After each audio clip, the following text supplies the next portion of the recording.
Bonjour à tous, j'espère que vous allez bien. Je vous retrouve aujourd'hui dans cette vidéo pour vous partager comment j'ai réussi à mettre ma RCH en veille.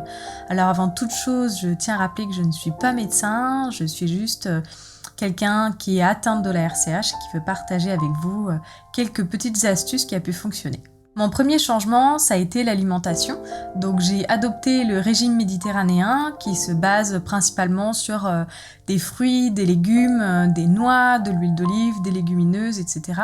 Et pas de produits transformés. Donc il a fallu que j'apprenne à cuisiner, donc je cuisine tout moi-même. J'évite au maximum de consommer des produits qui peuvent être transformés, voire ultra transformés, c'est pire. Et j'ai vu un réel effet rapide sur mon inflammation intestinale, parce qu'au bout de quelques semaines, l'inflammation avait grandement diminué et donc c'est le régime que je suis tous les jours. Et de cuisiner par moi-même, ça me permet de savoir exactement ce que je mets dans mon assiette et ce que je consomme. Donc j'ai appris à savoir à quoi pouvait servir tel ou tel aliment, quels étaient les produits bien spécifiques que je devais manger en cas de crise, en cas de douleur ou de fatigue.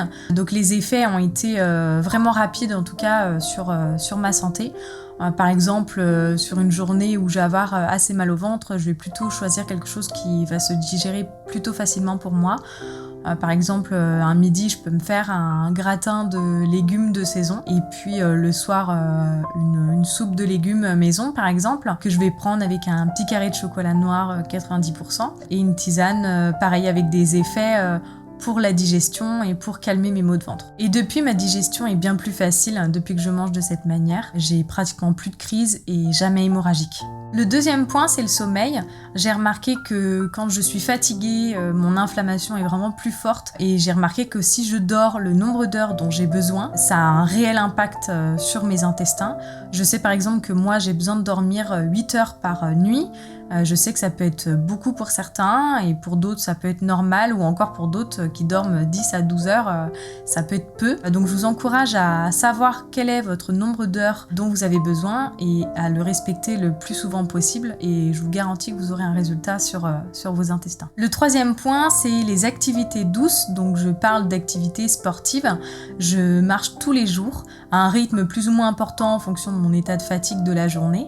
Je pratique aussi le yoga et le pilate et j'ai vu un réel impact sur mes intestins et sur mon mental. Ça m'a aidé dans ma gestion du stress et comme vous le savez, le stress a un impact direct sur les intestins. J'ai ensuite fait un grand tri dans mon entourage, donc toutes les personnes qui pouvaient minimiser ma santé, mes souffrances, qui pouvaient émettre un jugement, je les ai mises à distance. Je pense que j'ai fait ça comme par instinct de survie en fait sur ma santé. Et on a tendance à ne pas se rendre compte à quel point son entourage peut jouer un rôle clé dans sa RCH.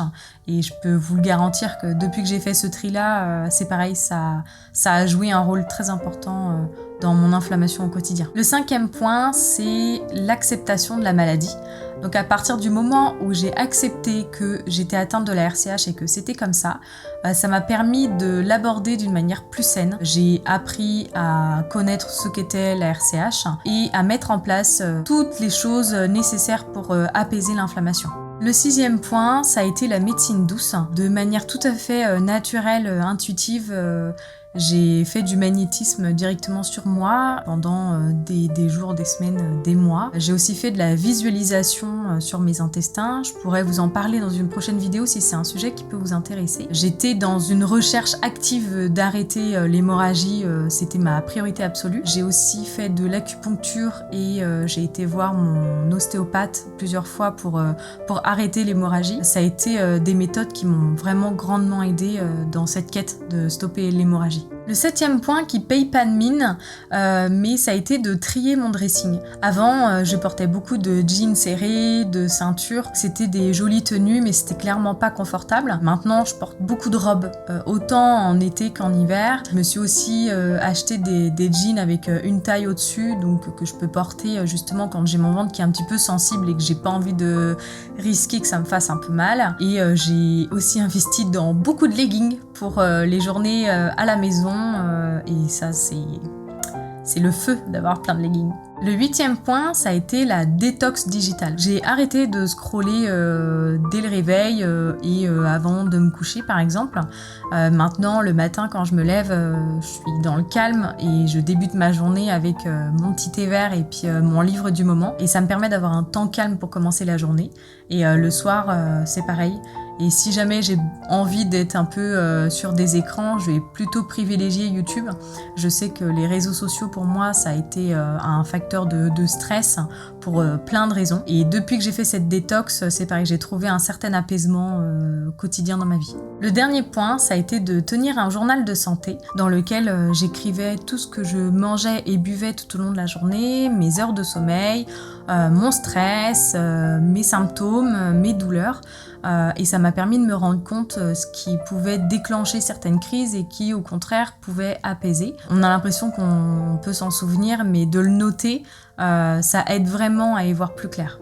Voilà quelques pistes qui m'ont aidé à mettre ma RCH en veille. Je le répète, c'est mon expérience. Ce qui marche pour moi ne marchera peut-être pas pour vous, mais en tout cas je suis sûre que parmi tout ce que j'ai pu vous dire, vous trouverez forcément quelque chose qui pourra au moins vous soulager dans votre quotidien.